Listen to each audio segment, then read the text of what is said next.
The flight was $5,000 a seat. My mother looked straight through me, her eyes as cold as the marble floor of the restaurant, and said, "If you can't afford it, stay behind." I just hacked. I didn't argue or beg. I sat there in that suffocating silence and finished my water while my brother smirked at me from across the table. But 3 hours later, my phone started screaming. One fraud alert after another lit up the screen in the dark of my apartment. $20,000. Charged to my premium travel card for 4 business class tickets on Qatar Airways. They weren't for me. They were for them. I didn't panic. I didn't pick up the phone to scream at them or demand an explanation. Instead, I opened my banking app with a steady hand. I hit the button to dispute every single charge and reported the card as stolen. They wanted a luxury vacation on my dime. Fine. I decided right then to give them a federal investigation instead. Enjoy the wait. They thought I was still that same girl. The one who worked 3 jobs, surviving on black coffee and adrenaline just to pay off my brother Hoang's gambling debts.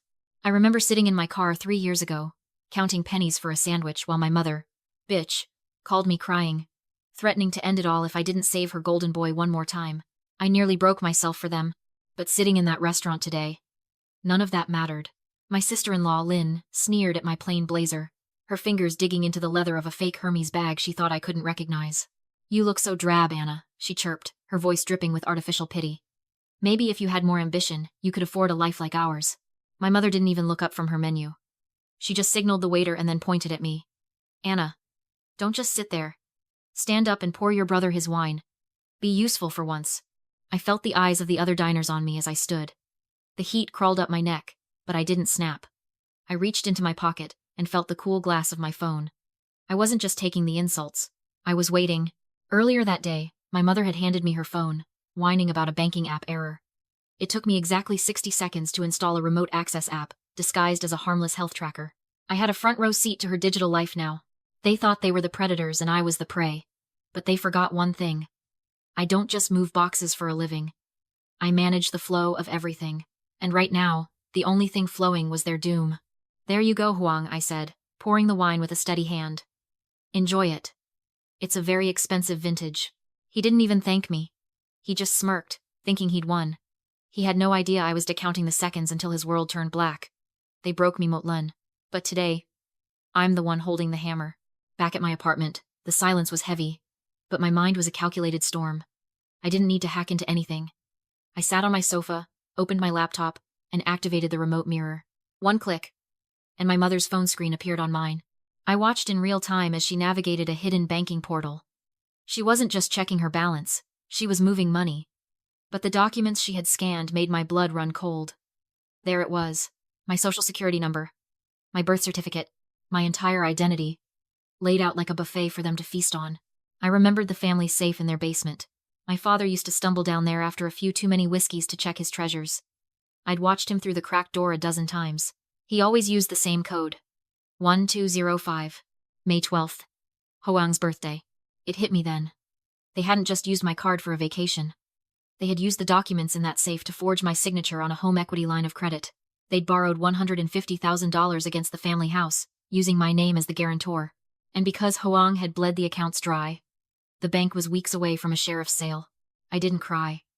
I just picked up the phone and called Michael, the most ruthless debt acquisition attorney in Chicago. "Michael, it's Anna," I said, my voice as steady as a surgeon's. "I have a distressed property for you. I don't want you to save it. I want you to help me buy the debt. All of it. My parents thought they were using me to save their roof. They didn't realize they were handing me the deed to their lives. I wasn't going to be the failure sitting at naught anymore. I was becoming the landlord." 3 days later, my family was in the Qatar Airways VIP lounge, clinking crystal flutes of luxury champagne. I knew this because I was watching them through my mother's own phone camera. They were laughing, mocking me in a group chat they thought I couldn't see. Lynn posted a selfie with the caption, "Finally away from the dead weight," while Hoang bragged about the investment he'd secured.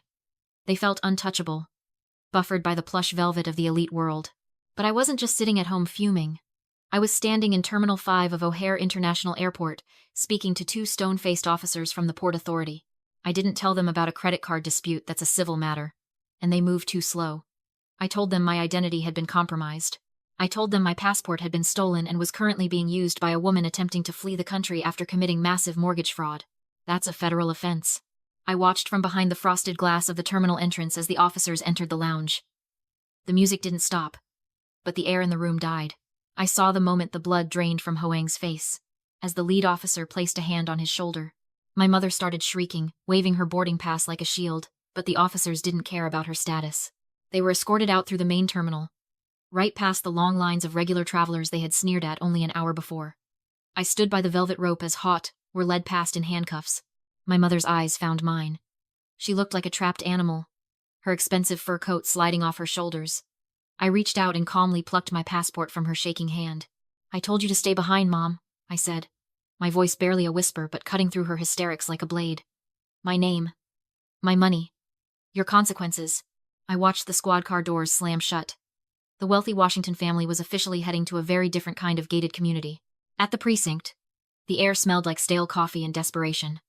My brother, Hoang, was pacing the small interrogation room. His expensive silk tie loosened and his face blotchy from crying. He didn't care about the money he stole. He only cared that he'd been caught. My mother sat in the corner, her gold sequins looking garish under the flickering fluorescent lights. She tried to reach for my hand, her voice cracking. "Anna, please. We're family. You can't let them do this to your brother. He's just ambitious." I didn't argue. I just signaled to the man standing by the door. I had brought a mobile notary with me. I laid a thick blue folder on the table. "Here is the deal. Mom," I said, my voice as cold as a winter morning. "This is a quitclaim deed. You sign this, transferring the house on Maple Avenue to my LLC to cover the $20,000 you stole and the HELOC you forged. In exchange, I'll tell the district attorney this was a family misunderstanding and won't press charges for the identity theft." Bitch scrambled for the pen. She didn't even look at Hoang. She just wanted the handcuffs off.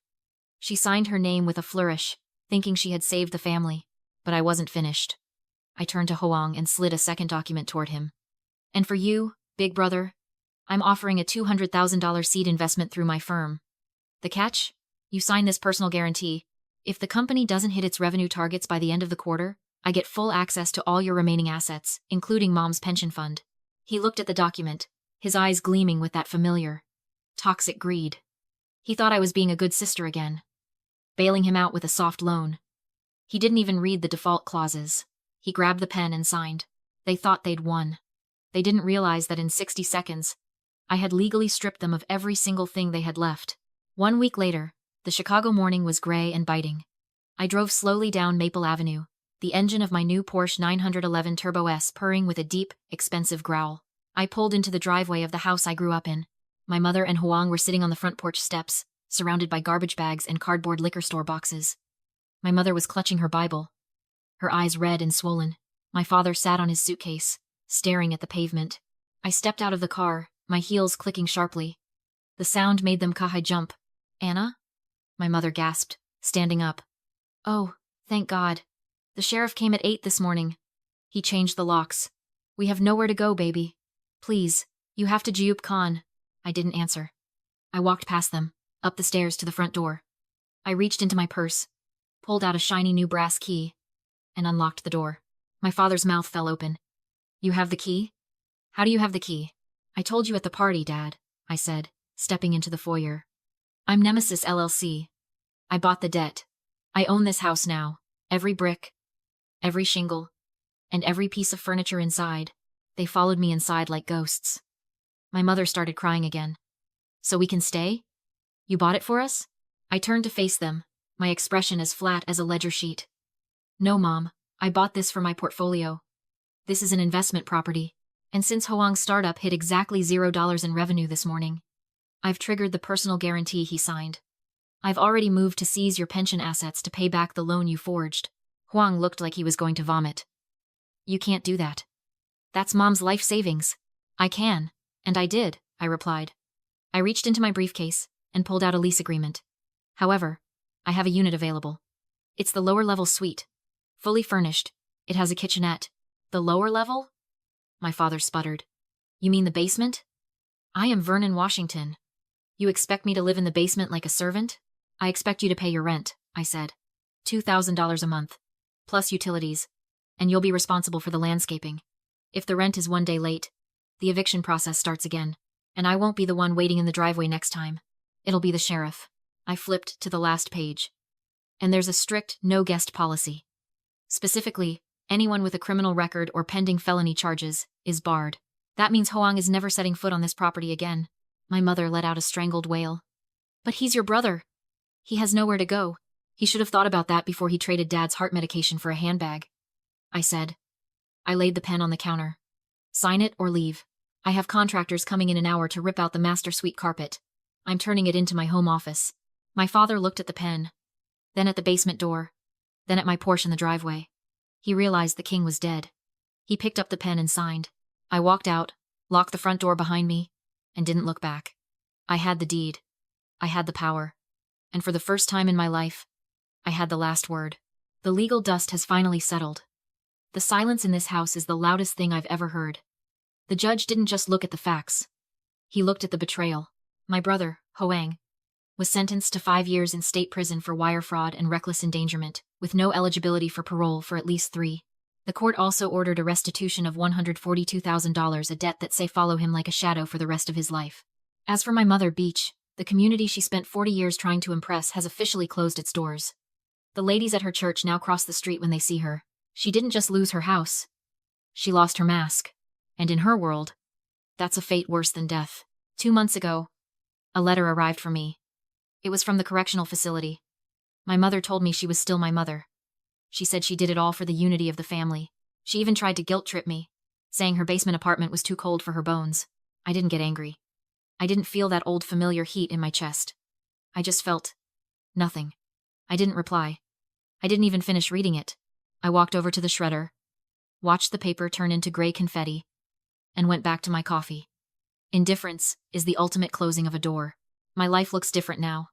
My chosen family consists of people who don't share my DNA, but who would never dream of sharing my passwords. My mentor, Mr. Sterling, and my friends at the firm treat me with a respect I never had to buy. This morning, I sat in my new master suite, the one that used to be a temple to my parents' ego, and realized that for the first time in 29 years, my shoulders don't feel heavy. I'm Anna, and I'm finally free. But before I go, I want to leave you for something I had to hawk the hard way. Blood doesn't make you family. Loyalty does. You are allowed to walk away from people who hurt you, even if you share a last name. Trust is a currency that must be earned, not a birthright that can be demanded. If your Jiadin was the one holding the knife, would you keep hugging them Chodin he you bled out? Or would you finally have the courage to walk away? Tell me your breaking point story in the comments. I know exactly what you are screaming at the screen right now. You are probably thinking, Anna, why did you wait 3 entire years? Why did you pay off a single cent of that brother's gambling debt? It is easy to judge from the outside, but when it is your own mother crying on the other end of the line, the math changes. You were not just watching a drama. You were watching a masterclass in breaking a generational cycle. Let us look at the why.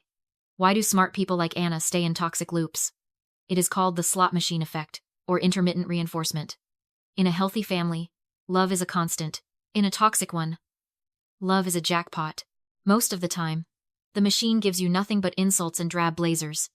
But every once in a while, they give you a tiny crumb of validation, a smile, a thank you, or a moment of peace. You keep pulling the lever, hoping for the big win. But the house always wins. Anna was not being weak. She was addicted to the hope that they would finally see her value.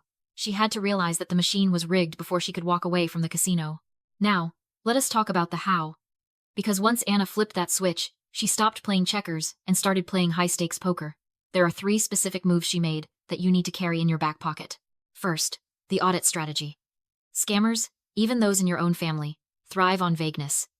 They want help, they want a favor, they want family unity. But the moment Anna looked at the forensic details, the home equity line of credit and the forged signatures, the emotional fog cleared. If you suspect someone is using you, stop listening to their words and start auditing their actions. Scammers absolutely hate details. Second, building the case. Did you notice she did not scream at the restaurant? She did not even call them when the $20,000 alert hit her phone. She stayed silent because she was gathering the receipts.